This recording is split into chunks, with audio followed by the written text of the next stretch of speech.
Olá, pessoal. Sou o professor André Rabelo e professor do Instituto Federal de Sergipe, Campus São Cristóvão. E estamos aqui para a nossa segunda aula sobre o tema Segunda Lei da Termodinâmica e Sustentabilidade. O tema agora dessa segunda aula é a degradação da energia. E trataremos, então, obrigatoriamente do tema reversibilidade ou irreversibilidade. E eu aproveitei e coloquei aí, logo de cara, até uma imagem de um ambiente possivelmente degradado.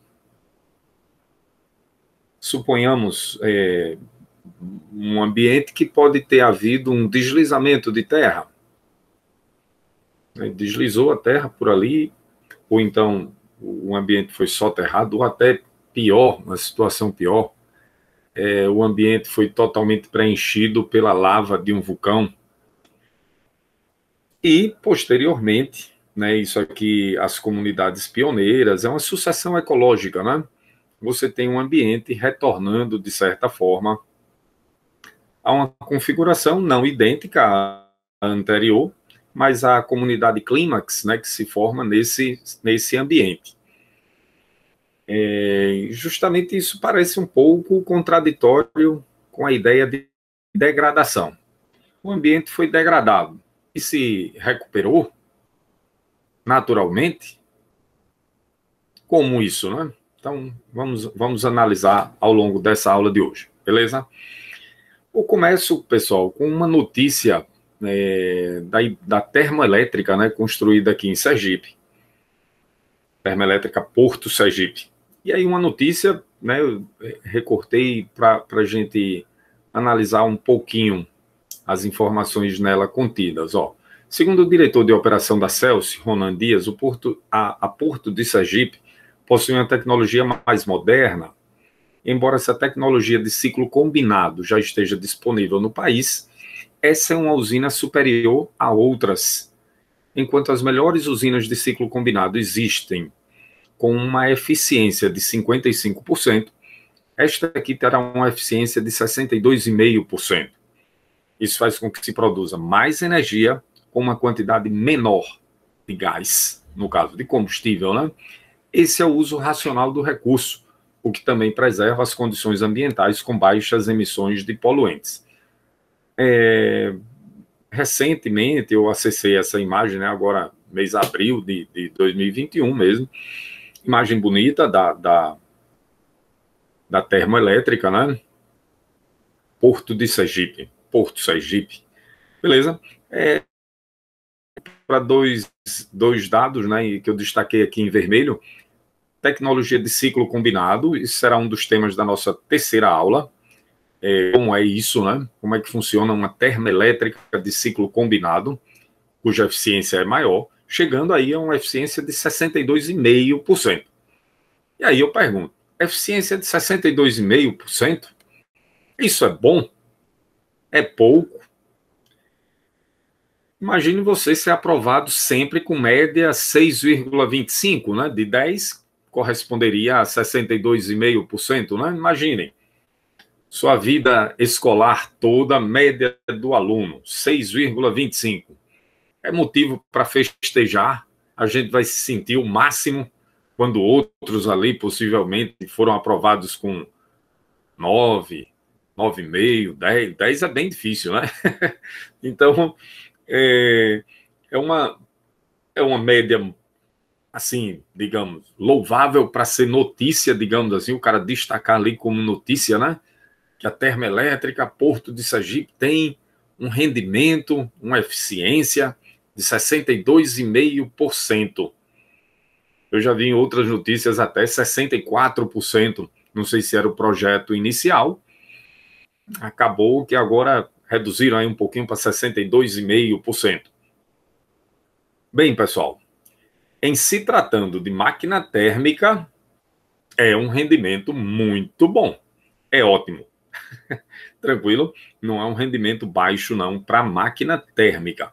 As primeiras, aqui eu destaquei a de Savery, né, que a gente já falou na nossa primeira aula, tinha rendimento em torno aí de 1%. Aí veio Newcomen, Savery e Newcomen chegaram a trabalhar juntos, né? Melhoraram um pouco, 2%. James Watt, máquina de James Watt, aqui embaixo uma réplica, né? 8%, ó. Caramba, Watt, com a introdução do condensador, fez com que as máquinas tivessem quadruplicassem praticamente de rendimento, né? Às vezes até mais, né? Porque algumas estavam ali entre 1 e pouco. Imagine que pular de 1 para 8 aumentou 8 vezes, né? Então, é um aumento considerável. Pessoal, percebam que esse aumento, só está 8%, mas aumentar de 1 para 8% significa que você vai utilizar 8 vezes menos combustível para ter o mesmo trabalho de sua máquina. Então, isso é muito significativo. Mas ainda é muito baixo. Beleza. Mas veja que o aperfeiçoamento de James Watt foi muito bom. Muito bom. Para a época dele foi muito bom. Esses 200 anos seguintes, né, pessoal? Estamos aí passando dos 60%, o que é bastante razoável. Tranquilo? Parece pouco, né? Mas é muito razoável. Então, acima de tudo, outra notícia aí, de certa forma, aliás, notícia não aí, na verdade, um trecho que eu tirei desse livro, né? A história da termodinâmica. Acima de tudo, no entanto, James Watt, né, transformou a máquina a vapor em mais do que uma bomba d'água, né? Que o uso inicial foi esse, né? Ele converteu o movimento para cima e para baixo do pistão na rotação de uma roda em seu famoso motor rotativo. Isso estendeu bastante a eficácia do motor, porque agora podia ser usado para conduzir tornos, brocas, rodas giratórias e teares, em seguida navios e locomotivas. Assim, a máquina de Watt se tornou realmente o motor da Revolução Industrial. Isso é muito marcante, pessoal, durante a evolução das máquinas, né? James Watt não apenas introduziu o condensador, que aí ampliou o rendimento das máquinas, mas esse aperfeiçoamento, né, que ele introduziu da máquina rotativa, isso realmente foi um salto. Porque é muito fácil você transformar movimento de rotação em qualquer outro. Então, várias máquinas utilizavam uma máquina básica, que era de James Watt, com um eixo que transmitia a rotação para dentro de uma indústria e poderia movimentar aí um monte de máquinas diferentes. Tranquilo? Na realidade, as eficiências das máquinas eram muito baixas, né? No caso de Newcomen, em torno de 2%, 5 a 7% no caso de James Watt. Esses dados são próximos e tudo, então, dependendo de autor para autor, você encontra 8%, 7%, né? Em torno disso aí. Esse gráfico interessante, pessoal, não vou comentar muita coisa a respeito dele, mas é um detalhe importante para a gente. Será que um dia chegaremos a 100%, que representaria aqui 1 ou 100%, né? O rendimento de uma máquina térmica? A termoelétrica de ciclo combinado é essa linhazinha verde aqui, viu, pessoal? Termoelétrica de ciclo combinado. Aqui ele está citando algumas, né? Algumas máquinas.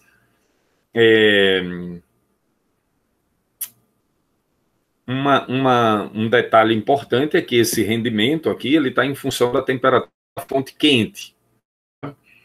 Então, por exemplo, pegue uma termoelétrica de ciclo combinado, com rendimento em torno de 60%.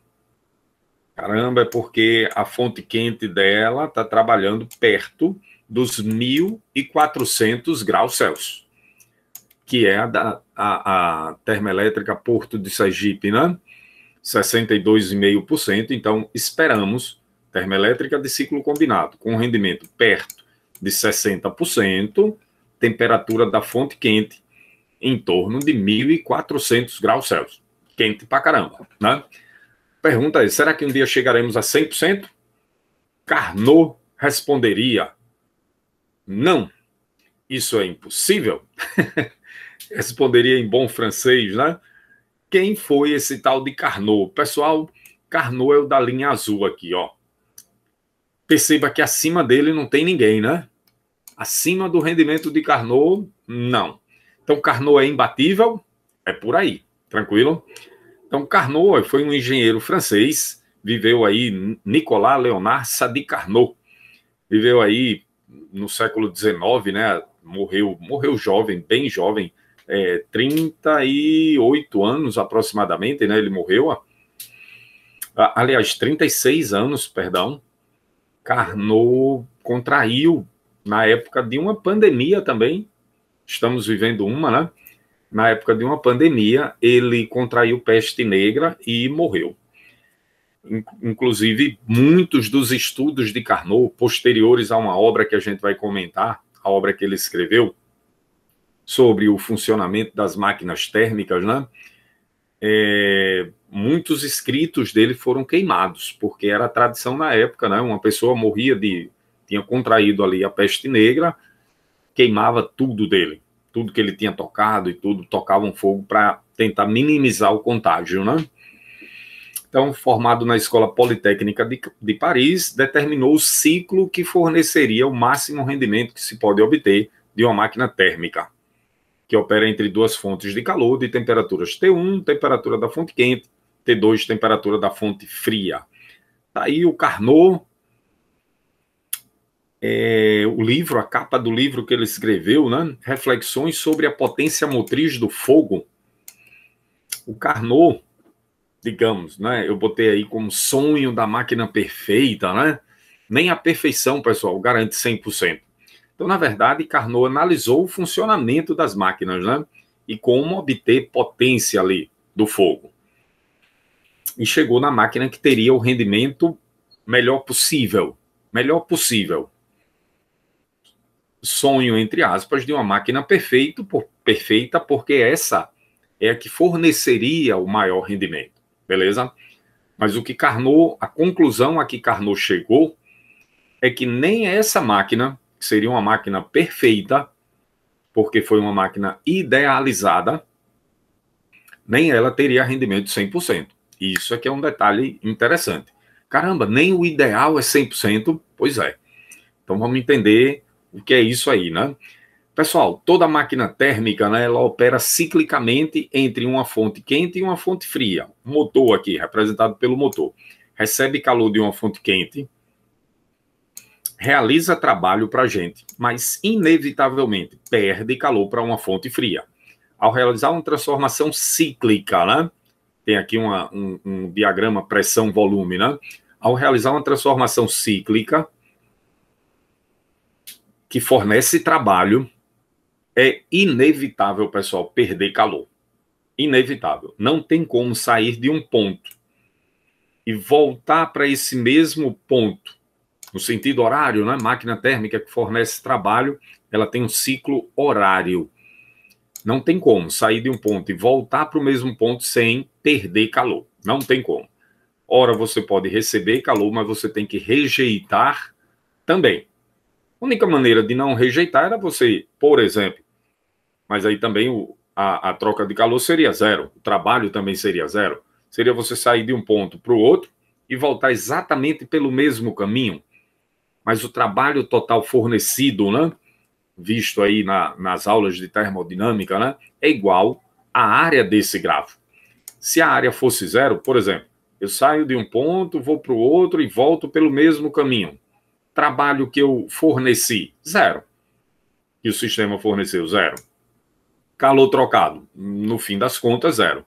Porque pode ter recebido calor para ir de A para B e perdido calor para voltar exatamente a mesma quantidade de B para A, certo? Vamos para frente. Balanço de energia de uma máquina térmica, né, permite a gente escrever isso, pessoal. Aí é a primeira lei da termodinâmica, conservação da energia.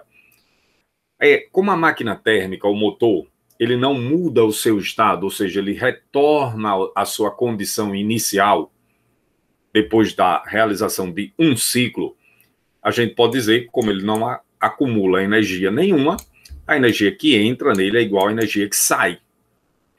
Entrou uma energia Q1, ela é igual à energia que saiu da máquina. Trabalho na forma de trabalho, na forma de calor rejeitado para a fonte fria.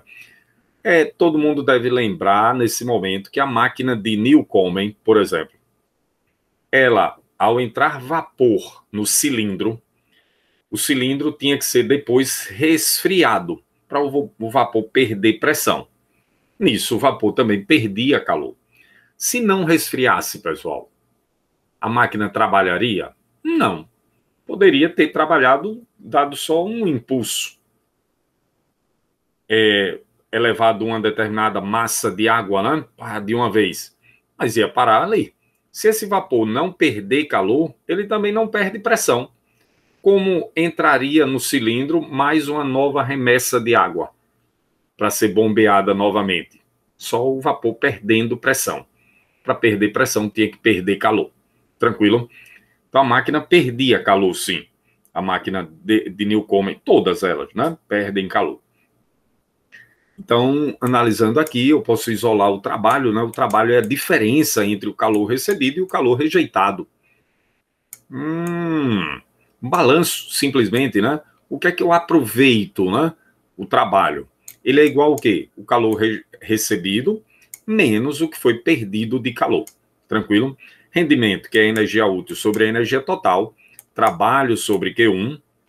Né? Isso é o que é útil, dividido pelo calor total que foi recebido, é um percentual, e pode ser expresso também como 1 menos Q2 sobre Q1.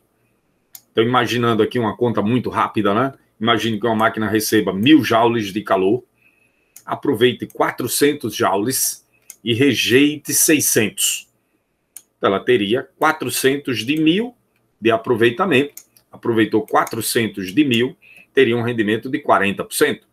Posso usar essa outra expressão também, ó, 1 menos Q2. Quanto foi Q2 que ele rejeitou? 600, né? Porque de 1000 aproveitou 400, rejeitou 600. 600 dividido por 1000 dá 0,6. 1 menos 0,6, 0,4 ou 40%. Beleza, pessoal? Tanto faz uma expressão como a outra, vai dar o mesmo resultado final, né? O rendimento aí. Qual é o máximo rendimento de uma máquina térmica? Né? Isso que é a nossa pergunta agora. A resposta seria, aquele obtido pela máquina de Carnot. A máquina que realizasse o ciclo de Carnot. Para o ciclo de Carnot vale essa relação, pessoal. Q2 sobre Q1 igual a T2 sobre T1. Tem um ciclo aqui, daqui a pouquinho vai aparecer aí. O ciclo de Carnot, ele é formado por duas transformações adiabáticas alternadas por duas transformações isotérmicas. Carnot, pessoal, lembrem disso, era um engenheiro, né? Mas tinha vocação para físico, viu? Por que ele tinha vocação para físico? Porque ele analisou uma máquina, analisou as máquinas da época dele e tudo, né? Mas na hora de criar, digamos assim, a máquina perfeita, Carnot deu uma de físico. Ele disse, a máquina perfeita é a máquina que realiza esse ciclo aí. Como construir, então, Carnot, essa máquina perfeita? Não sei. Então, de certa forma, Carnot percebeu, na verdade, que a máquina não poderia, por exemplo, trocar calor. A substância, o gás, né, o vapor, não podia trocar calor, por exemplo, com partes da máquina. Caramba, então, digamos, suponhamos, o vapor teria que entrar no cilindro e não poderia transmitir calor para o cilindro? Pois é, não. Nem para o pistão, nem para as tubulações por onde ele passou. Muito estranho isso, né? Ah, mas o cilindro não seria resfriado? Seria. E aí a máquina perderia calor, né? Certo. Então, Carnot criou um monte de condições, digamos assim, que a máquina perfeita, né, a máquina idealizada deveria obedecer para ter o máximo rendimento possível. E para esse ciclo de Carnot vale essa relação. Q2 sobre Q1 é igual a T2 sobre Q1. Ou seja, as quantidades de calor trocadas são proporcionais às temperaturas absolutas das fontes fria e quente. T2, temperatura da fonte fria, T1, temperatura da fonte quente. Q1, calor recebido da fonte quente. Q2, calor rejeitado para a fonte fria, certo? Assim, aquela expressão do slide anterior, que o rendimento era 1 menos Q2 sobre Q1, pode ser expressa também como 1 menos T2 sobre T1 para a máquina de Carnot. Então, se ela é a máquina que tem a maior eficiência possível, o maior rendimento possível, esse, portanto, é o rendimento máximo de uma máquina térmica. A máquina perfeita, digamos assim, que realizaria esse ciclo reversível. Pessoal, basicamente, a gente tem que olhar para esse ciclo e pensar da seguinte maneira. Calor colocou a máquina para receber calor da fonte quente em uma transformação isotérmica. Então, beleza. Para que não haja nenhuma, digamos assim, dissipação de calor, então meu vapor vai receber calor da fonte quente na mesma temperatura da fonte quente. Então, beleza, ele recebeu uma determinada quantidade de calor. Como vai conseguir isso, Carnot? Não disse, né? Não disse. Mas seria uma situação em que ele recebe calor isotermicamente. Seria a primeira transformação aqui, de D para A. Em seguida, o vapor tem que rejeitar calor para a fonte fria. Mas Carnot sabia que se o vapor encostasse em qualquer coisa de temperatura diferente que a temperatura dele, ele passaria calor por condução, por exemplo, por convecção, por exemplo, passaria calor para qualquer outra peça em contato, né? Parte móvel, seja lá o que fosse, o condensador, por exemplo, passaria calor por condução e seria um calor desperdiçado. E ele não queria isso. Aí veja, o que é que ele imagina? Bom, para ir de A para B, temperatura mais baixa, eu vou botar uma transformação adiabática. É a única que não troca calor. Então, o vapor resfriaria até a temperatura da fonte fria adiabaticamente. Chegando aqui, perderia calor para a fonte fria adiabaticamente ou isotermicamente. Mesma temperatura da fonte fria. E depois voltaria para o estado inicial por uma compressão adiabática que aqueceria o vapor de novo até a temperatura da fonte quente, onde agora ele receberia calor de novo isotermicamente. Então, o ciclo de Carnot é um ciclo difícil de uma máquina, por exemplo, poder realizar na prática. Como você vai possibilitar essas transformações dentro de um motor realmente. Então, por isso que ele foi mais físico do que engenheiro, porque ele não disse como fazer, disse, bom, assim daria o máximo rendimento, mas como faz eu não sei, né? Então ele foi mais físico do que engenheiro aí, tranquilo? Nesse aspecto. E esse é o ciclo que promove assim o maior rendimento possível. E o rendimento é dado por essa expressão aqui, 1 menos T2 sobre T1. Fiz aqui uma questãozinha, pessoal, simples, só para a gente aplicar essa expressão. Qual a maior quantidade de energia útil, trabalho, que conseguiríamos extrair de 100 joules de calor? Bom, utilizando uma máquina térmica, tranquilo? Porque o dispositivo que pega calor e transforma em energia útil é a máquina térmica. Então, vou pegar, se eu quero a maior quantidade de energia útil, vou pegar a máquina de Carnot, operando entre quais temperaturas? Coloquei, pessoal, a fonte quente a 400 Kelvin, que não era muito distante das temperaturas da época de Savery e Newcomen. 400 Kelvin dá um pouco acima da temperatura de ebulição da água, que é 373 Kelvin, né? Sob pressão normal, lógico. E aqui, temperatura T2 da fonte fria, aproximadamente a temperatura da atmosfera, né? 27 graus Celsius, 300 Kelvin. 300 Kelvin. Então, entre essas duas temperaturas, uma máquina que recebesse 100 joules de calor forneceria para a gente quanto? 25 joules no máximo de energia útil. No máximo. Ou seja, ela teria rendimento de 25%, né? 25%. No máximo. Então, 62,5% lá da termoelétrica é bom, é bom. É lógico que tá, a gente viu lá naquele gráfico temperatura, né? Para lá de 1.400 graus Celsius. 1.400 graus Celsius. Muito quente, muito maior do que os nossos 400 aqui, tranquilo? Então, entre essas temperaturas, o máximo que eu posso extrair de 100 joules de calor ou são 25 joules, certo? Vamos nós. Energia térmica, portanto, pessoal, é uma forma degradada de energia.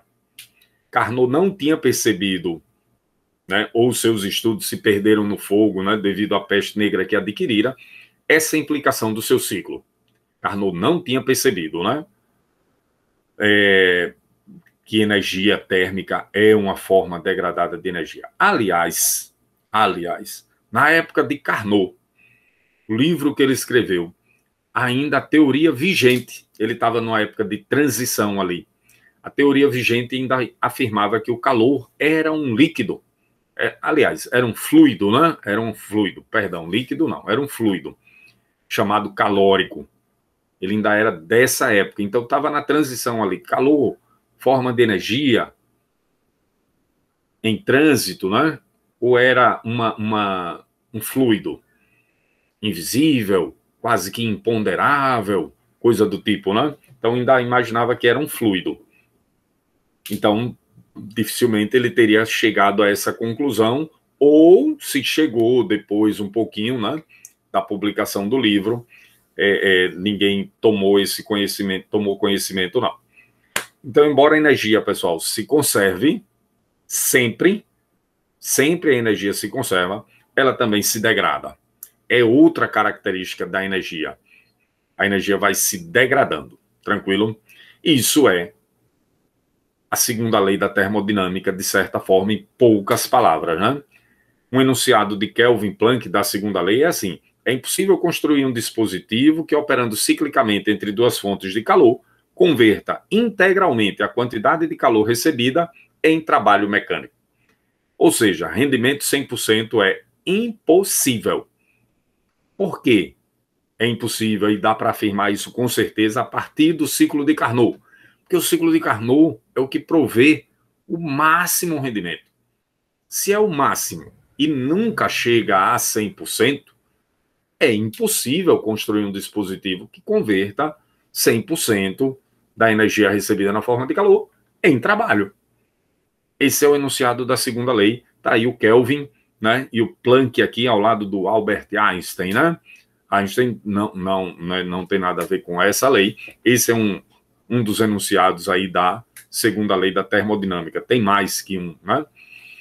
Outro que criou um enunciado para a segunda lei da termodinâmica foi o Clausius, né? E Clausius criou mais também, viu, pessoal? Ele criou ele, digamos assim, postulou a existência, né, de uma grandeza denominada entropia. Ele que criou esse nome, né, para essa grandeza. O que é a entropia? É uma função de estado de um sistema. Função de estado, vocês lembram, é toda função que só depende das variáveis do estado em em uma determinada condição de equilíbrio. Sempre que o sistema volta para aquelas condições, essa função de estado assume novamente o mesmo valor. Então, por exemplo, densidade da água pura, H2O, a 4 graus Celsius e 1 atm de pressão. Se você der essas condições, a densidade da água é 1 grama por centímetro cúbico. Então, a densidade é uma função de estado? Volte para esse estado independente, né? Pegue a água, ferva, congele, faça tudo, né? Depois volte para essas condições. A densidade da água volta a assumir o mesmo valor, 1 grama por centímetro cúbico, beleza? Energia interna de um sistema é uma função de estado também. A entropia também serve para caracterizar o estado de um sistema. Muito relacionada com o quê? Com o estado de degradação desse sistema. Estado de degradação. A energia se degrada, já vimos. Então, se um sistema vai evoluindo, A tendência é que a energia vá se degradando, portanto, a tendência é que a entropia vá aumentando. Então, a entropia de um sistema isolado sempre aumenta, ou, no máximo, permanece constante. Diminuir se o sistema for isolado, diminui não, tranquilo. Entropia, pessoal, a variação da entropia é definida dessa maneira. Para um sistema ou para um processo reversível isotérmico, a variação da entropia é dada por calor trocado dividido pela temperatura absoluta do sistema. Se ocorrem processos irreversíveis, a entropia aumenta. Aí, assim, a variação da entropia de um sistema isolado é sempre maior ou igual a zero. Porque se o sistema for isolado e todos os processos lá dentro fossem reversíveis, o ΔS seria igual a zero. Mas ocorrendo processos irreversíveis lá dentro, a entropia vai aumentar. A variação, portanto, é maior que zero. A entropia de um sistema isolado nunca diminui, segundo a lei da termodinâmica, poderia ser assim enunciada. Clausius, na verdade, quando cria a entropia, a grandeza entropia, foi justamente querendo expressar a segunda lei da termodinâmica de forma matemática. E essa é a expressão da segunda lei da termodinâmica, a expressão matemática. É uma desigualdade. A variação da entropia de um sistema isolado é sempre maior ou igual a zero. Se a gente considera, pessoal, o universo um sistema isolado, a gente poderia dizer que a energia está se degradando. Tranquilo? Considerando o universo um sistema isolado, isso é um fato. Aí a quantidade de energia útil em um sistema isolado, a quantidade de energia útil. Veja, se a energia está se degradando, o conteúdo de energia útil, pense aí na máquina de Carnot, trabalho, né, vai diminuindo. Não é verdade? Porque, bom, se a energia vai se degradando, quantidade de energia capaz de realizar trabalho cada vez menor, certo? Então, a quantidade de energia útil em um sistema isolado nunca aumenta. Sistema isolado, certo? Pessoal, o conceito de reversibilidade é extremamente importante para esse tema. Por quê? Carnot, quando ele falou do ciclo dele, ele pensou justamente nisso. Ele disse, olha, as transformações do ciclo, que ele não deve ter dito, né, do meu ciclo, né, do ciclo dessa máquina, que teria o máximo rendimento, tem que ser transformações reversíveis. Nenhuma energia pode ser dissipada nessas transformações, atritos, coisa do tipo, não. Sempre as transformações gasosas do vapor ali, da máquina térmica que ele estava imaginando, né?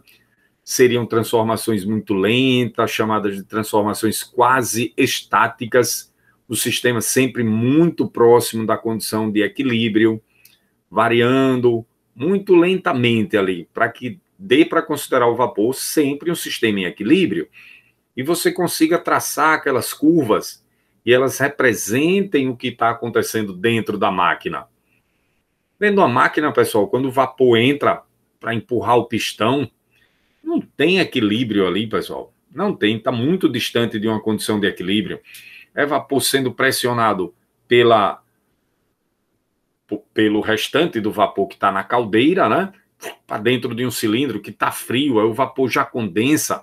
A parte que encontrou a parede fria está condensando, está perdendo pressão. Puxa, como é que a gente disse que o vapor tem uma pressão e um volume bem definidos, ó? Difícil, né? Pensar isso, né? Por quê? Porque o sistema ali não está em equilíbrio. Então, a gente não conseguiria desenhar uma transformação isotérmica para uma máquina real. Consegue não. Beleza? Está longe de uma condição de equilíbrio. E aí, se o gás não está numa condição de equilíbrio, eu não consigo dizer que ele obedece a uma transformação, a curva de uma transformação isotérmica certinho. Porque ele não tem, a cada instante, pressão, volume e temperatura bem definidos? Não tem.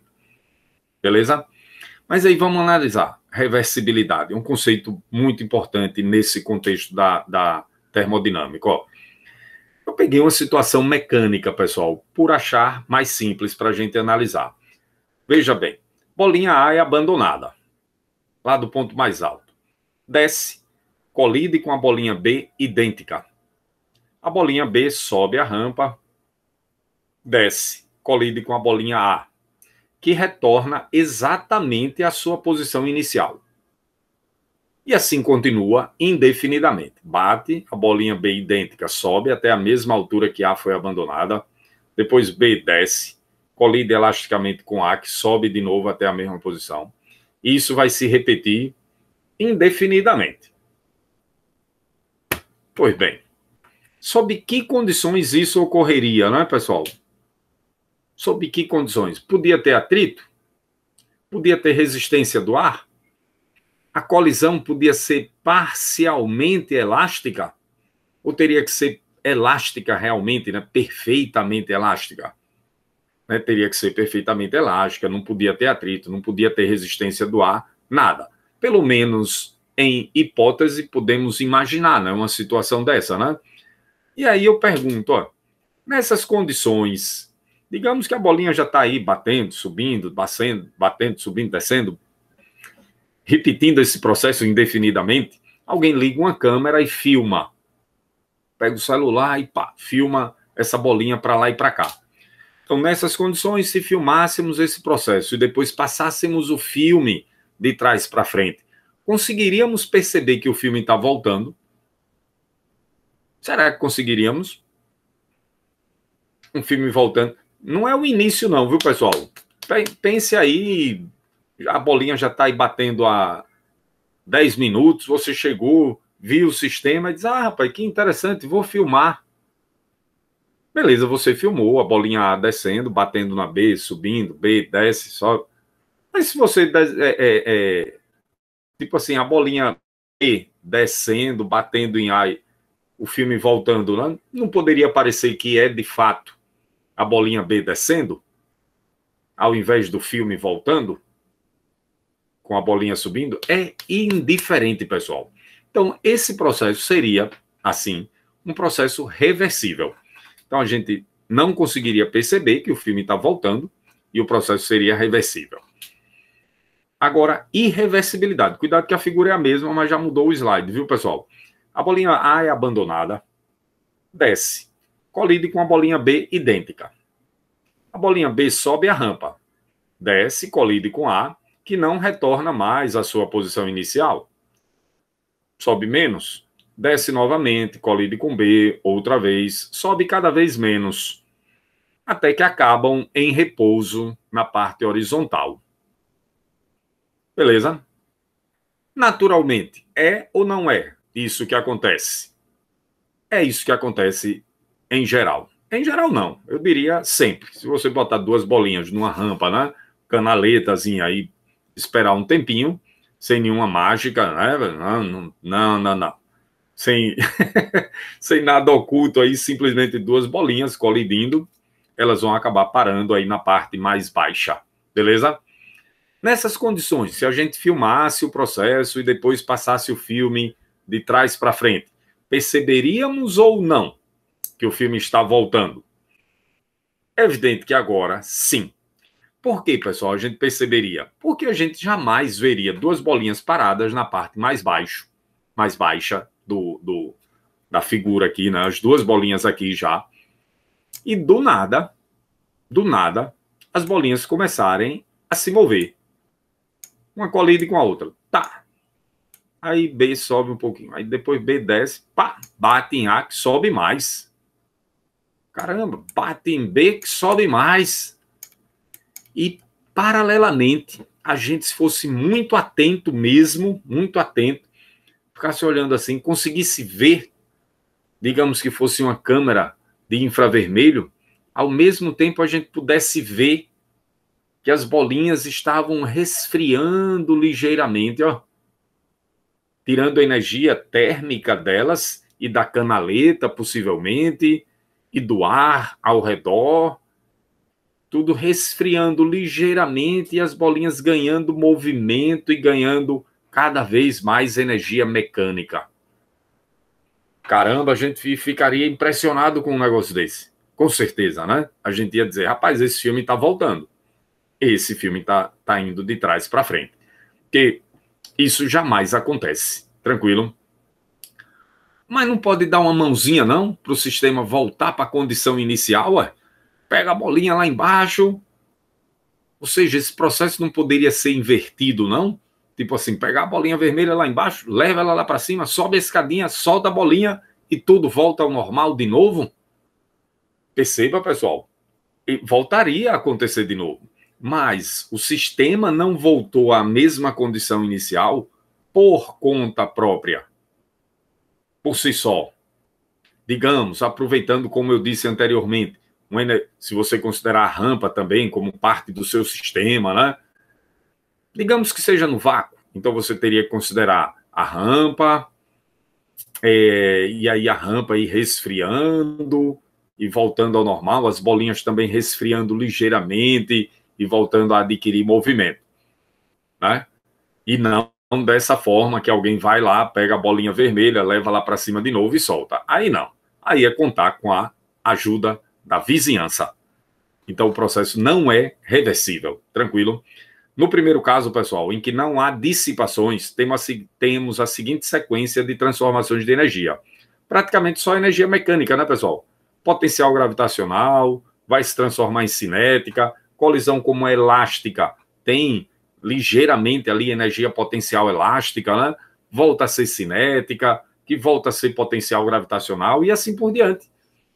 Não sai da energia mecânica, né, se o sistema fosse reversível, ou se o processo fosse reversível. No segundo caso, com dissipação, o que é que aconteceria? A gente teria energia potencial gravitacional no início de tudo, uma determinada quantidade. 100 joules de energia potencial gravitacional.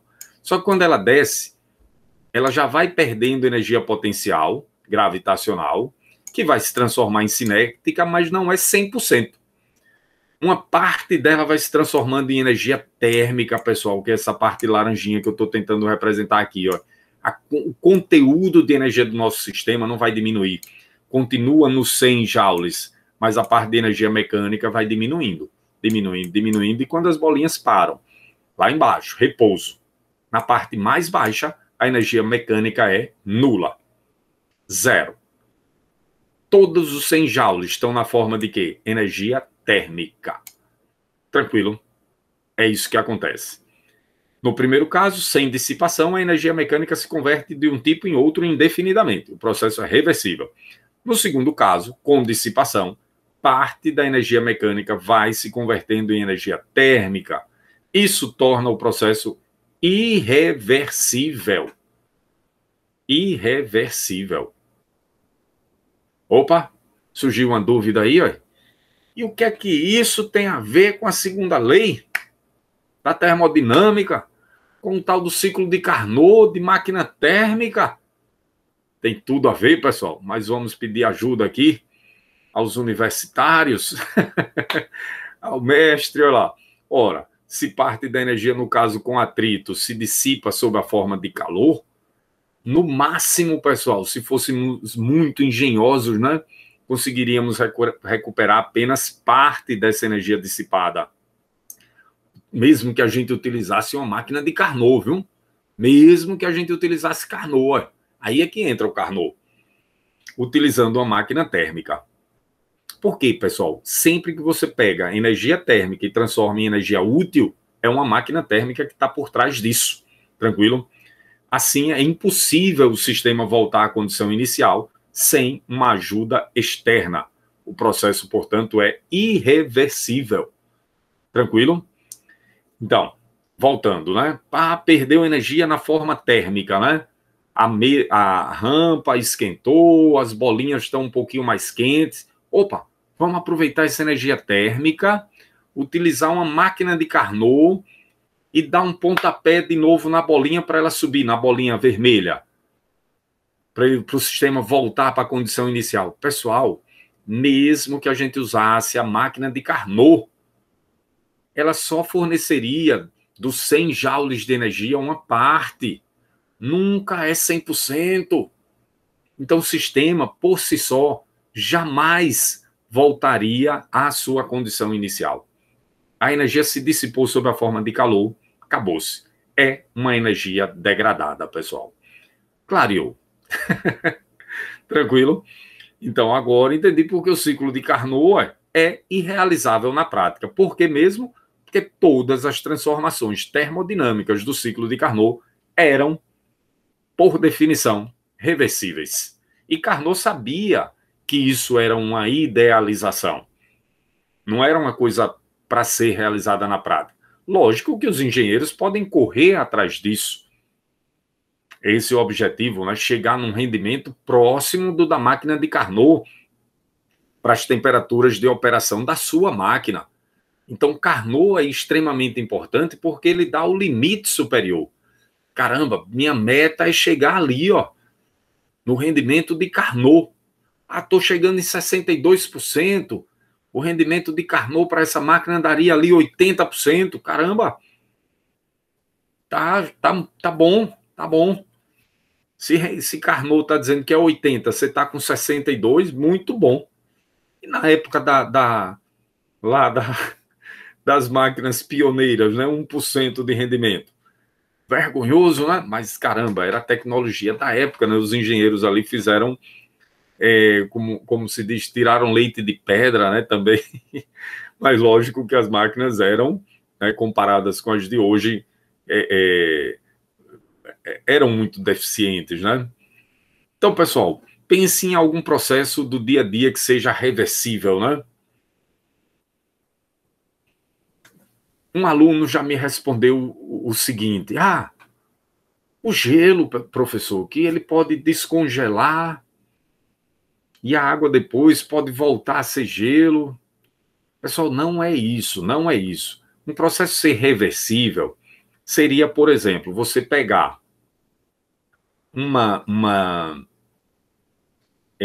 pedra de gelo, colocar sobre a mesa, uma pedra de gelo, digamos, a 0 graus Celsius, colocar sobre a mesa, ela derreteria, digamos, temperatura da sala, 300 Kelvin, 27 graus Celsius.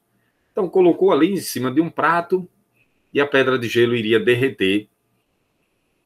Temperatura do ambiente ia diminuir, do ar ambiente, por conta dessa pedra de gelo, o ar da sala. Talvez, digamos, diminuiu um pouquinho. E entrou em equilíbrio térmico ali. A água que agora está no prato vai entrar em equilíbrio térmico com a sala aproximadamente a 300 Kelvin. Digamos, 299,9. O processo seria reversível se espontaneamente, pessoal, o gelo voltasse, a água voltasse a congelar, formando uma pedra de gelo a 0 graus Celsius, e o ar da sala voltasse para os 300 Kelvin. Ou seja, você teria o processo reversível se isso realmente acontecesse. Então, uma vez que a sala esfriou um pouquinho, ela agora aqueceria, tirando o calor daquela água que agora vai congelar do nada. E você teria agora, de novo, na sua sala, o ar a 300 Kelvin e a pedra de gelo a 0. Isso é que seria um processo reversível. Pegar a água, colocar numa cubazinha e botar no congelador, não é um processo reversível. Você está gastando energia elétrica que está chegando na sua casa para alimentar a sua geladeira e você conseguir fazer esse processo. Então, não é. Não é o fato de, eu consigo descongelar a água e depois congelar de novo. Isso não torna o processo reversível. Tranquilo?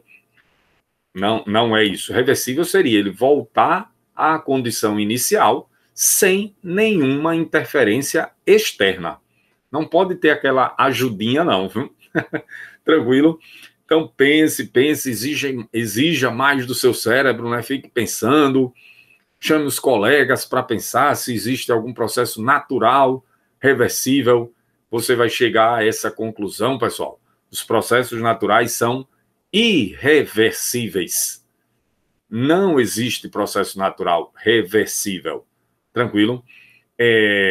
Do ponto de vista da termodinâmica, a gente poderia dizer o seguinte: nos sistemas naturais que a gente encontra, a energia vai se degradando, tem dissipações, tem energia que se transforma em energia térmica.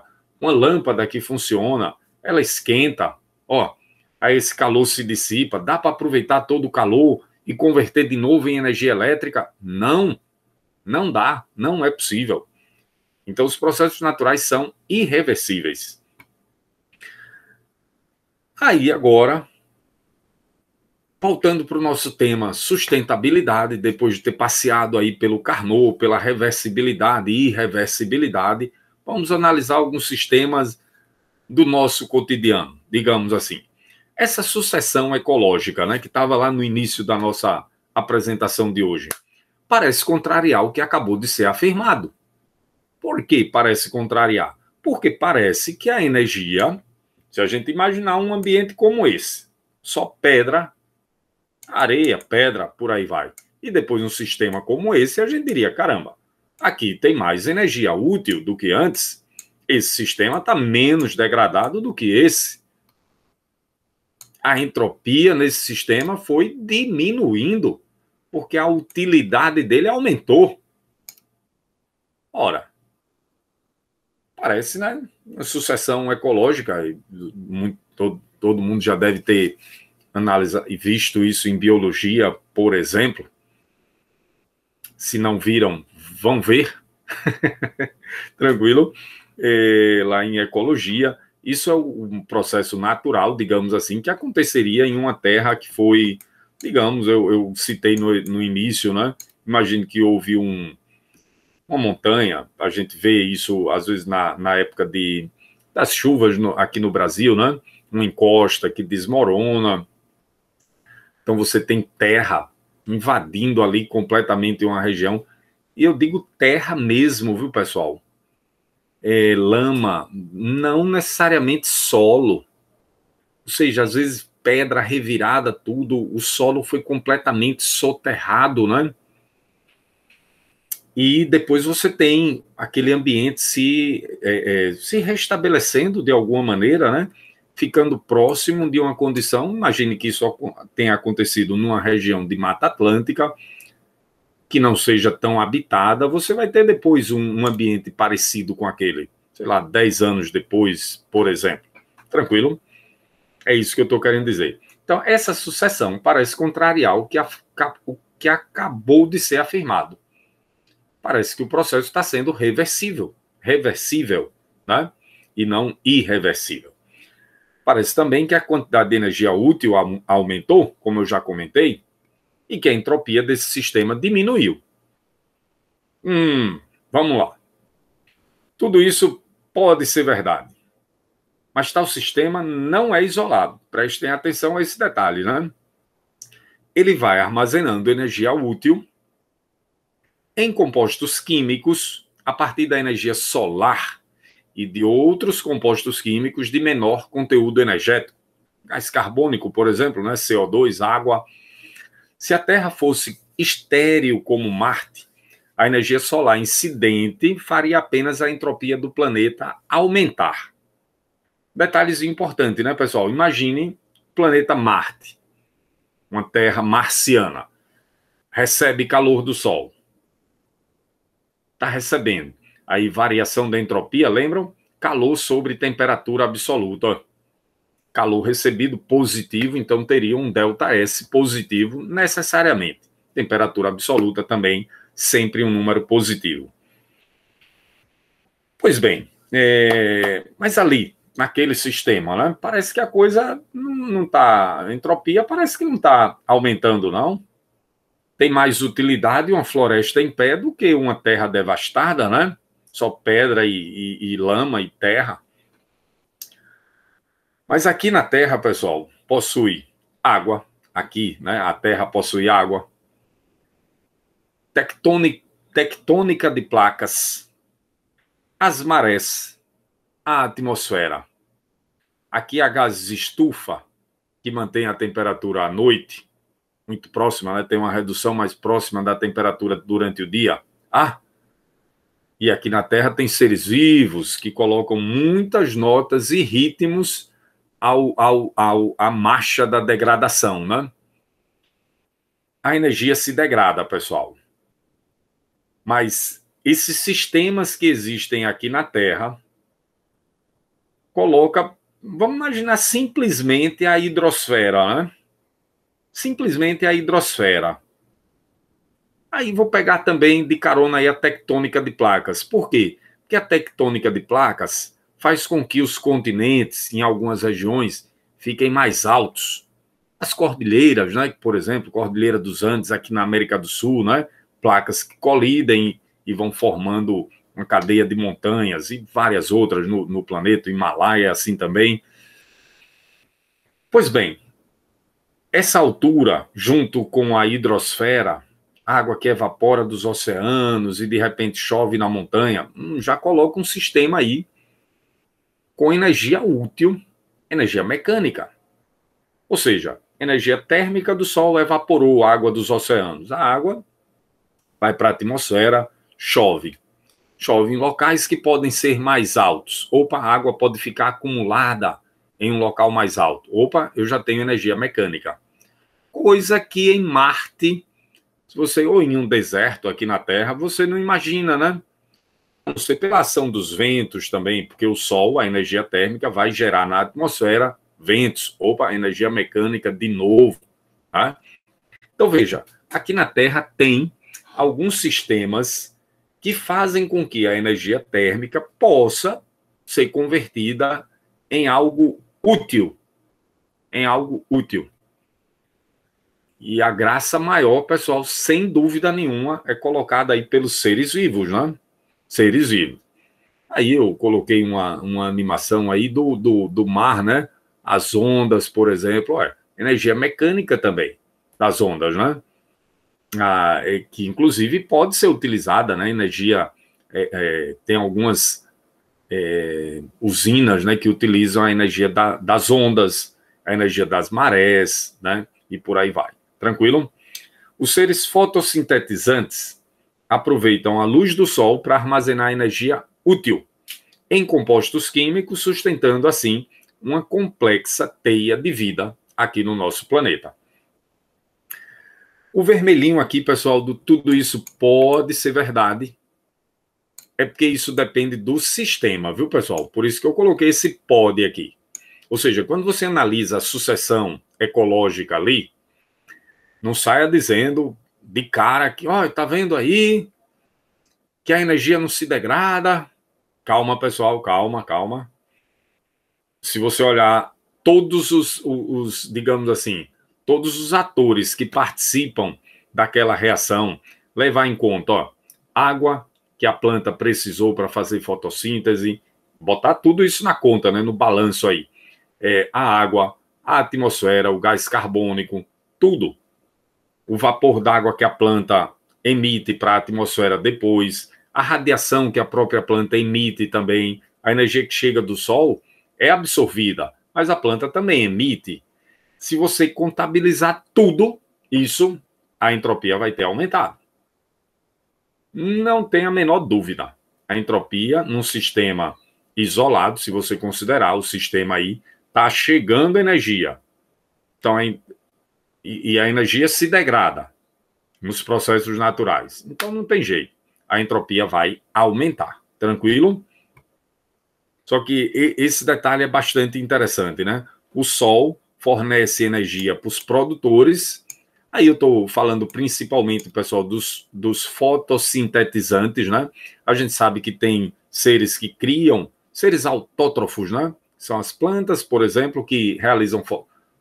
São os seres fotossintetizantes e os quimiosintetizantes. Esses não precisam da energia do Sol, precisam da energia química. O nome está sugerindo, né? Eles sintetizam compostos mais energéticos a partir da energia química do ambiente, de compostos químicos. Mas os seres fotossintetizantes retiram a energia do Sol e são os produtores da maior parte da massa digamos assim, da matéria, que são utilizadas pelos outros seres, chamados aqui de consumidores. E você tem consumidores primários, os seres que se alimentam diretamente dos vegetais, consumidores secundários e por aí vai, que se alimentam possivelmente também de alguns consumidores. São seres carnívoros, digamos assim, não apenas eles, né? E depois vai ter os decompositores, que decompõem a matéria orgânica em compostos inorgânicos, nutrientes para o solo, por exemplo, que vão servir aqui para os produtores de novo. Então é uma grande teia da vida, né? Uma grande teia da vida. Que belíssima reação, pessoal. Essa, ela sustenta a vida no planeta. Que reação é essa? A reação da fotossíntese. Você tem gás carbônico e água formando glicose e oxigênio.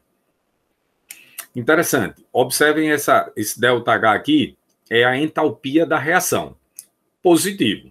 Significa que essa reação necessita receber energia para acontecer. Ela é uma reação endotérmica. Ela precisa receber energia e recebe do Sol. Agora, interessante aqui que a gente analisa, já tínhamos comentado isso, né? Ela tem uma variação de entropia negativa. Ué, a entropia diminuiu? Sim, a entropia diminuiu. Ocorre com redução de entropia. Por que a entropia diminuiu, pessoal? Porque a energia útil desse composto, a glicose, é maior do que a energia útil de CO2 e água. É maior. O conteúdo energético aqui é maior, certo? Do lado direito da reação. Aspectos que parecem contraditórios em princípio. Receber energia e reduzir a entropia, não é? Não parece contraditório? Por quê? Se está recebendo energia e a energia se degrada, a entropia deveria aumentar e não diminuir. Opa, vamos analisar com mais calma, né?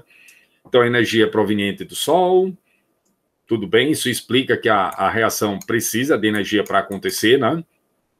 A entropia da reação diminui, por quê? Porque o conteúdo de energia útil nos produtos é maior que nos reagentes. Fato, né? Por isso que a entropia da reação diminui. Mas se há, aí que eu estou comentando, eu coloquei aí praticamente o que eu já comentei, né? Se há aporte de entropia pela radiação incidente sobre as folhas, como o resultado final é a redução de entropia. Necessário analisar melhor. Pessoal, peguei essa figura, inspirada aqui no análise termodinâmica da fotossíntese, né? Tem aqui o endereço eletrônico, quem quiser depois dar uma olhadinha lá. 6 átomos de gás carbônico, 6 moléculas de gás carbônico, 6 moléculas de água, radiação solar, e sai glicose e oxigênio. Maravilha, né? Oxigênio que a gente precisa dele para nossa respiração. As plantas também necessitam para respiração. Tem aí radiação infravermelha sendo emitida. Esse é o balanço, né, de certa forma.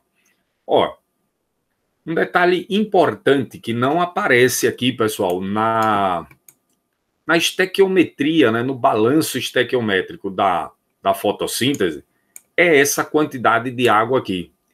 Esse é um detalhe muito relevante, pessoal, porque boa parte da entropia que a folha, vamos analisar simplesmente uma folha, essa folha aí da figura, boa parte da entropia que ela tem que mandar para fora para que a própria dela diminua é através da evaporação da água. Veja que aqui a água está no estado líquido dentro da folha, mas ela evapora água e manda para a atmosfera em grande quantidade. Uma folha faz isso. Muito mais do que a necessidade estequiométrica de água para a ocorrência da fotossíntese. Precisa de 6 mols de água, né, para balancear essa equação química. Ó. 6 mols de água são necessários. Mas a planta precisa de mais água, não apenas essa. E para que ela precisa dessa água? Para a temperatura da folha não aumentar muito sob a incidência do sol. Por que isso? Isso é um detalhe importante. Olha. Uma das maneiras da folha reduzir internamente sua entropia e de seus compostos químicos, no tocante à fotossíntese, é aumentando a entropia da vizinhança. Tá vendo? A entropia como um todo, pessoal, sempre aumenta. Através da radiação infravermelha que ela emite e do vapor que ela libera na atmosfera. Evapotranspiração é o nome desse processo. Interessante perceber que a fotossíntese praticamente deixa de ocorrer para temperaturas acima de 35 graus Celsius. Então, a folha recebendo luz do sol continuamente, acontecendo aquela reação química, se ela recebe energia do sol, energia térmica também, a planta esquentaria, a folha esquentaria, passaria tranquilamente dos 35 graus Celsius, assim como um piso verde também passaria de 35 graus Celsius. Mas por que ela não passa? Porque ela está evaporando água. Semelhante ao processo que acontece com a gente transpira para poder regular a temperatura do corpo humano. Então, a folha geralmente fica um pouquinho mais fria e aí ela só consegue isso evaporando água. Aí, para manter sua temperatura nos níveis ideais para a ocorrência da fotossíntese, que tem que ser abaixo de 35 graus Celsius, a planta necessita evaporar água através de suas folhas, muito além da necessidade estequiométrica da fotossíntese. Então, pessoal, florestas retêm água no solo e bombeiam-na para a atmosfera de dia pela fotossíntese, graças à imensa massa foliar. Então, as florestas têm um papel importantíssimo nesse processo. Ó. Recebe energia do sol. Beleza. Para ter a fotossíntese, tem que evaporar boa quantidade de água. Ó. Manda um monte de água que ela tira do solo, vai para as folhas e ela manda de volta durante o dia. Essa água, esse vapor d'água vai para a atmosfera e isso pode levar chuva, evidentemente, para outros lugares. Tranquilo? Essa história dos rios voadores, o caminho dos rios voadores, extremamente relevante, pessoal. Ó, aqui na América do Sul, né, a gente tem nesse sentido. Água que vem do oceano na forma de vapor, chove, né, na bacia amazônica, por exemplo, aqui. Essa água, durante o dia, vem para as folhas produzem a evapotranspiração para realizar a fotossíntese, e essa grande quantidade de água na forma de vapor percorre aqui esse caminho. Esses caminhos, né, mostrados aqui são os chamados rios voadores e vem regar as plantas por aqui pelo centro-oeste do Brasil, né? Sudeste do Brasil, também sudeste, até vai para a Argentina e por aí vai, Uruguai, Argentina. Então, a umidade colocada na atmosfera pela floresta amazônica rega os pomares de toda a América do Sul, pessoal. De boa parte da América do Sul, não vou dizer toda, não. Tranquilo? Boa parte da América do Sul recebe umidade lá da Amazônia. É interessante que essa umidade está lá perto dos trópicos, né? Os oceanos aquecem mais, então, naturalmente, vai ter chuva na região tropical, né? Muita chuva. A água cai lá e, pela evapotranspiração, volta para a atmosfera. Você imagine se ali fosse simplesmente terra, não tivesse floresta amazônica, a água ia escorrer para algum rio e ia voltar para o oceano. Simples assim. Mas tendo, ela volta para a atmosfera. Lógico, teria... Rabelo, mas se ela caísse no solo, ia evaporar também, pessoal. Mas evapora muito menos. Porque você tem ideia, uma árvore. Beleza, uma árvore ocupa que área? No chão. Né? A copa da árvore ocupa que área no chão? Sei lá, 50 metros quadrados, uma área. Beleza, 50 metros quadrados. Quantos metros quadrados você acha que tem de folha na árvore? Porque não é apenas uma folha fazendo sombra aqui. Tem uma, tem outra, tem outra, tem outra, tem inúmeras folhas. Então, a área foliar é muito maior do que a área ocupada pela copa da árvore. Muito maior. Então, a evapotranspiração é muito maior do que a água que evaporaria se tivesse apenas sobre o solo. Fora que ela, se não for um solo impermeável, ela vai ser drenada pelo solo e não vai ficar ali prontinha para evaporar. Mas a planta tem as raízes que vão lá pegar essa água lá onde ela se escondeu e mandar de volta para a folha e ter a fotossíntese e a evapotranspiração simultaneamente. Tranquilo? Então, muito importante, pessoal, essa descoberta, né, dos chamados rios voadores, ó. Tranquilo?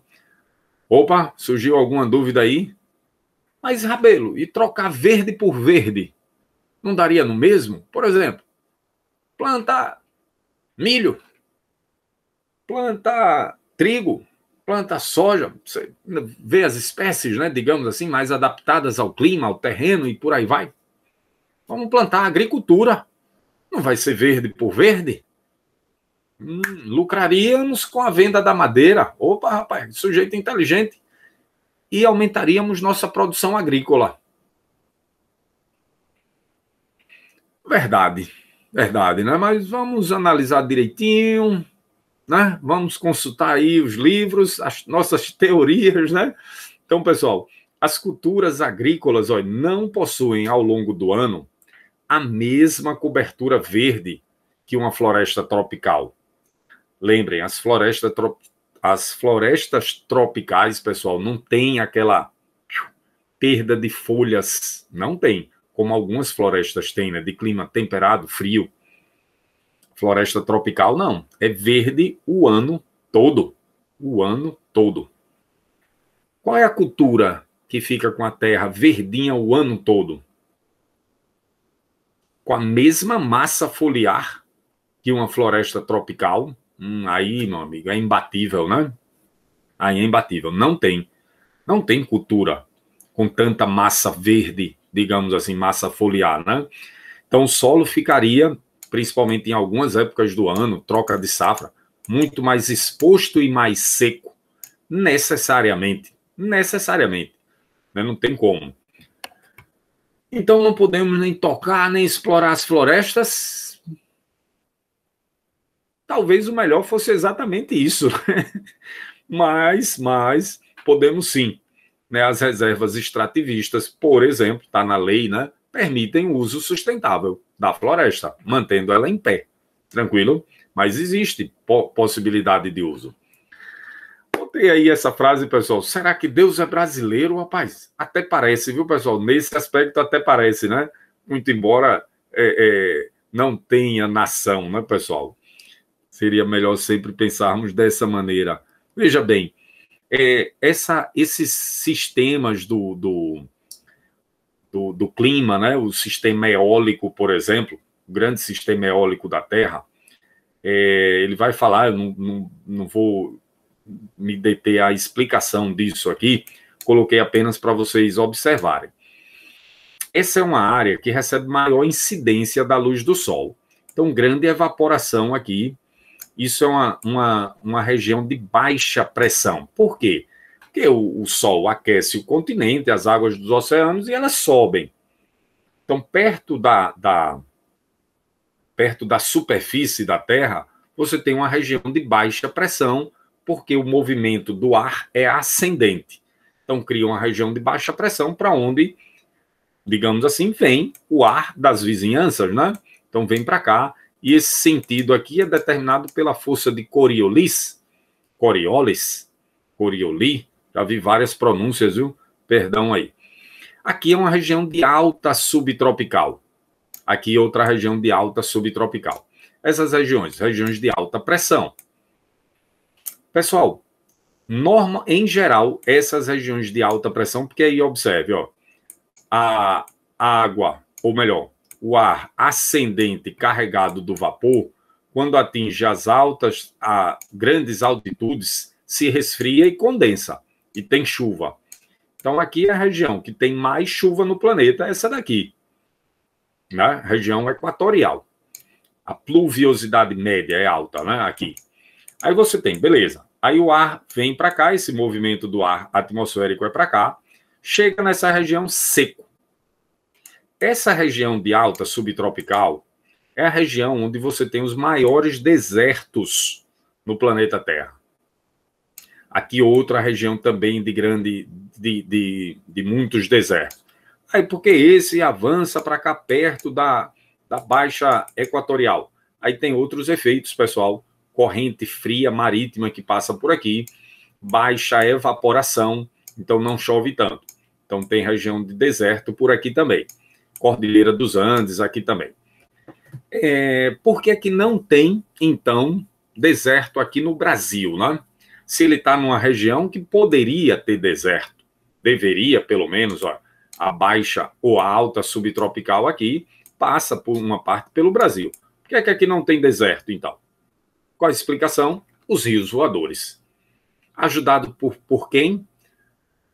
Aí é que está. A tectônica de placas nos ajudou, nos favoreceu. Por quê? Porque criou uma barreira, pessoal, imensa, que é a Cordilheira dos Andes, que está aqui, ó, porque a umidade que vem do oceano, vem para a floresta amazônica, a evaporação, aí os rios voadores vêm, batem na Cordilheira dos Andes, de certa forma, são desviados por ela, né?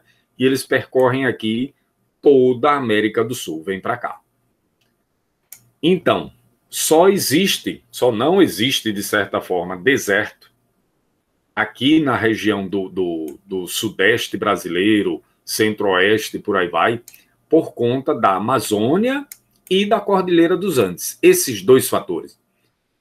Acabar com a Cordilheira dos Andes é bem difícil, viu, pessoal? Nem vou pronunciar o que eu ia dizer aqui agora. Não, nem vou. É porque acabar com um é bem difícil. Acabar com a Cordilheira dos Andes é muito difícil. Não acaba não, né? Deixa para lá o resto, né? Olha lá, isso aqui é chamado de quadrilátero afortunado, ó. Uma região no Brasil. Pessoal, o Brasil se destaca na agricultura em relação a outros países por conseguir, em algumas regiões, ter 2 safras agrícolas por ano, sem depender de irrigação, graças aos rios voadores. Clima da região, lógico, solo, tudo isso. Mas você tem essa grande pluviosidade, de certa forma, em algumas regiões, ou pelo menos a pluviosidade ideal para a lavoura, para conseguir ter 2 safras durante o ano. Então, isso é muito bom e a maioria dos países não tem uma condição dessa. Não tem. Então, a agricultura no Brasil leva uma vantagem em relação a outras regiões do mundo. Lógico, muita terra, sim, né? Mas esse é um aspecto digamos assim, gratuito, né? Que a natureza provê para a gente, extremamente favorável. Tranquilo? Aqui mostrando os desertos e semidesertos no mundo, né? E essa é a região do Brasil que poderia ter deserto também tranquilamente, não fosse a Cordilheira dos Andes e a umidade que vem lá da Amazônia. Beleza? Alguém poderia dizer, tá bom, mas a gente vai e a gente irriga. Se não tiver esses 2 sistemas, né? Ou se um deles falhar, já vimos que a Cordilheira dos Andes dificilmente falhará, né? Nesse aspecto de barreira física, né? Para os ventos. A gente irriga. Não tem problema? Lógico que tem, pessoal. Água. Ó, isso aqui mostra o percentual da água no Brasil que é usada em irrigação. Pessoal, água captada dos reservatórios. Reservatórios de água, de modo geral no Brasil. Some toda coleta de água que é feita no Brasil. Dos mananciais, dos reservatórios, de todos os reservatórios. Some toda a água que é coletada. Olha, 68% da água coletada no Brasil vai para irrigação. Hoje, nas condições atuais, tendo muitas regiões que você não precisa irrigar. 68% da água coletada no Brasil não é para consumo humano, não. Ó. Abastecimento urbano, abastecimento rural, 8 mais 2, 10% chega aqui, aí tá vendo? Ó. Indústria usa 8%, 9% quase. Uso animal, pecuária, 11%. Mineração, 0,8%, nem 1%, tá vendo? Quanta água a gente usa já para irrigação? Olha aí outro gráfico mostrando esse aspecto, né? O consumo de água, projeções aqui também, evolução da retirada de água no Brasil, tá vendo? De 1931 a 2030, fazendo aqui uma projeção. O principal uso qual é? Irrigação. Irrigação é isso daqui, certo? Quanto o Rabelo está chegando aqui, o total, né? O total chegando a 2.500 metros cúbicos por segundo. 2.500 metros cúbicos de água por segundo. A cada segundo, isso está sendo retirado dos mananciais. A cada segundo. Tranquilo? E a maior parte, quase 70%, é para irrigação. E, pessoal, já está faltando água, muitas vezes, para abastecer as cidades, né? Aqui tem um gráfico, bom, aqui tem uma seca na Cantareira, um reservatório lá de São Paulo, né? Isso foi em 2014, salvo engano, ou foi 2016, não lembro exatamente agora. Quem quiser pode dar uma pesquisada lá, mas veja, eventualmente a gente escuta, né? Ah, faltando água, o nível dos reservatórios está baixo, chega, não dá para produzir eletricidade com todas as turbinas dessa usina, tem que desligar algumas, porque está faltando água já. Por quê? Porque a água dos mananciais, dos rios, está sendo retirada para irrigação também. Então, falta água nos reservatórios, né? Naturalmente. Aqui um detalhezinho da produção, né? Quanto de água é necessário, quantos litros de água é necessário para produzir 1 quilograma de batata, 160 litros. 1 quilograma de soja, 2.300 litros de água para produzir 1 quilograma de soja. Caramba! Carne de aves, 2.828 litros de água. Carne bovina, é o campeão aqui, ó. Quase 16 mil litros de água para produzir 1 quilo de carne. Imagina para produzir um boi inteiro, né?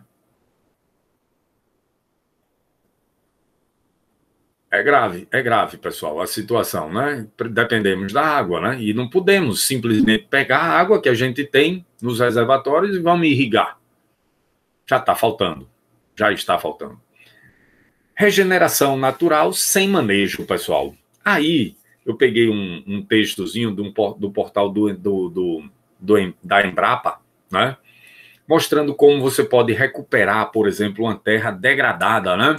Isso aqui, regeneração natural sem manejo. Seria uma terra que pode, nem todo solo já degradado pode ser recuperado dessa maneira, né, sem manejo algum.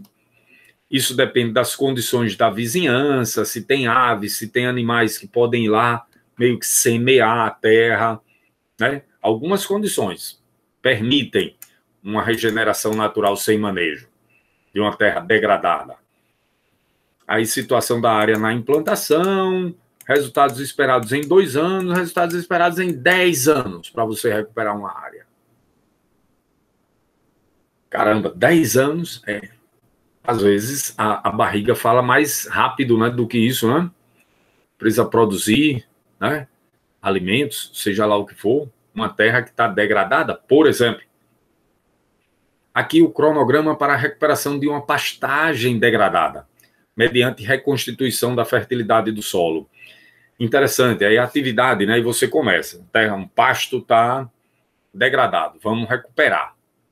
Nem toda pastagem, pessoal, dá para ser recuperada. Às vezes tem que ser reconstruída realmente. Que não, tipo assim, recuperar é quando você, aquele pasto, você com o mesmo capim, você apenas dá condições para que ele se recupere. Aí você tem que diminuir a quantidade de gado que está lá no pasto, por exemplo, de animais que estão pastando e assim por diante. Aí você tem que fazer uma avaliação. É um programa, né, pessoal, de um cronograma aqui para recuperação. Ó, avalia a população de plantas para definir se é possível recuperar, coleta de solo para análise e ver a fertilidade, correção do solo, fertilização corretiva, fosfatagem, potassagem, correção de micronutrientes. adubação de manutenção, coberturas nitrogenadas pós-pastejo, acompanhadas ou não, né, de outros nutrientes, conforme resultados de análise do solo.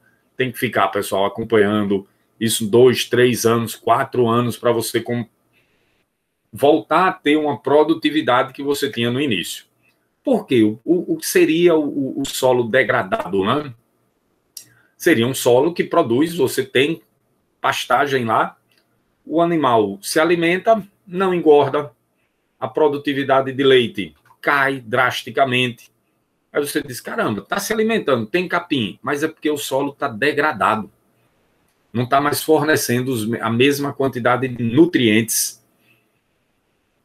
Degradação acontece não apenas com a energia, né? Não apenas com a energia, ocorre em vários aspectos, com os compostos químicos, né? Compostos químicos de maior valor energético vão se degradando em outros de menor e assim por diante. Tranquilo? Tem solução para isso? É evidente que sim. Algumas eu coloquei aqui dois, será um dos objetivos da nossa próxima aula, analisar soluções, né? Vou colocar aqui rapidamente esse vídeo, não vou passar os dois, só um pedacinho desse aqui, para a gente analisar. A chamada agricultura sintrópica, pessoal, foi introduzida no Brasil por esse sujeito, o Ernest Götz. Eu me sinto ricco realmente, potrò non di ricco, ma sì, mi sento molto ricco perché il pianeta è bello, a vita è bella. O meu nome é Ernst Götz. Nasci no nordeste da Suíça e estou vivendo agora no nordeste do Brasil. Um paraíso é um lugar em que você está acolhido, você tem sua função, cumpre a sua função e é feliz de poder cumprir a sua função. Da forma como o ser humano está agindo no planeta, ele está em conflito com os ecossistemas naturais e originais de quase todos os lugares. A gente tem que buscar formas mais próximo, mais harmonioso com a natureza, seja mais próximo à natureza. Isso é um detalhe, pessoal, super, hiper importante, né, que ele acabou de falar. Ele disse, o ser humano vive em conflito com a natureza, na maior parte do mundo. É verdade. E aí ele fala que talvez uma das melhores formas, né, de você lidar com a natureza é observando. Isso em vários textos dele, vídeos também, é farta a quantidade de material que você encontra na internet, por exemplo, sobre a agricultura sintrópica. O termo é até um pouco, é como se ele estivesse dizendo, na concepção dele, né, gerando entropia negativa, ou não gerando degradação. Ao pé da letra, lógico, a gente sabe que todo sistema todo processo natural vai gerar degradação. Lógico que aí ele está querendo se referir à propriedade em si, né? Não considerando todos os aspectos. Veja, qualquer propriedade aproveita a energia que vem do sol, aproveita os nutrientes do solo, aproveita... E tudo isso vem apenas dali? Não. Vem de outras regiões, com o vento, vem com a água e por aí vai. Então, não são sistemas isolados, tranquilo?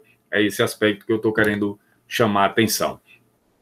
E ele fala que uma das melhores maneiras de você, digamos assim, lidar com a produção agrícola, por exemplo, é o caso dele aí, é não se afastando muito das condições da natureza, impostas pela natureza. Tranquilo? Esse aspecto a gente vai observar na nossa próxima aula. Então eu dei só um aperitivozinho aí para a próxima, né? Então, uma vez que o sistema natural é alterado, pessoal, seu retorno às condições iniciais só se dará com recursos da vizinhança. Lembre do rapazinho que pegou a bolinha e botou lá para cima, né? Mais recursos serão necessários quanto maior a degradação. Lógico, né? Ou seja, quanto maior o aumento da entropia do sistema que você alterou. Só que os recursos virão de fora. o que exigirá energia ou matéria, né, e ou os dois também, de outra região, que pode estar implicando mais degradação. Porque, eu vou corrigir essa área aqui, pegando recursos daquela ali. Será que você não está degradando a outra para corrigir essa? Trocando 6 por meia dúzia, né, como se fala. Então, cuidado, porque isso fatalmente pode acontecer. Tranquilo? Eu vou pegar fertilizante, certo? Aí você tem uma indústria que gera, que produz o fertilizante, que está demandando energia, mais e mais. Caramba, você vai degradar alguma outra coisa, ou vai queimar mais combustível, gerando gases de efeito estufa, por exemplo, ou construindo mais hidrelétricas, inundando áreas que poderiam até ser também agricultáveis, né? Por aí vai. Os recursos da natureza devem ser aproveitados com mais eficiência, se pensarmos em sustentabilidade. No caso da agricultura, não podemos nos dar o luxo de tentar a sorte apenas porque temos muita terra, né, por hipótese aqui no Brasil. Então, como cidadãos, pessoal, deve-se exigir que o uso do meio ambiente seja dentro da lei e o mais eficiente possível. Então, se vai usar, é uma terra que é possível utilizar, a lei permite? Permite, beleza. Mas vamos tentar mexer o mínimo possível, mudar o mínimo possível, ou usar da forma mais eficiente possível. Uma pista pode ser, coloquei ali, né? Estou me afastando demais do estado natural desse sistema? Estou, então estou degradando muito. Não tenha dúvida, não tenha dúvida. Essa é uma pista interessante. É o que o Ernest, ali no vídeo dele, mostra. Quem quiser depois assistir o vídeo todo, está convidado aí a fazer isso. Tranquilo? É bom fazer isso. Obrigado, pessoal. Na nossa próxima aula, analisar soluções implementadas na indústria, no sentido de minimizar a degradação da energia, aproveitando alguns aspectos a gente vai analisar, né? Alguns sistemas. Aproveitamento de rejeitos de calor, termoelétrica de ciclo combinado, daqui de Sergipe, por exemplo, termoelétrica a lixo. Será que queimar lixo é uma solução? Vamos analisar isso também. Beleza? Muito obrigado, pessoal. Espero que tenham gostado. Obrigado aí.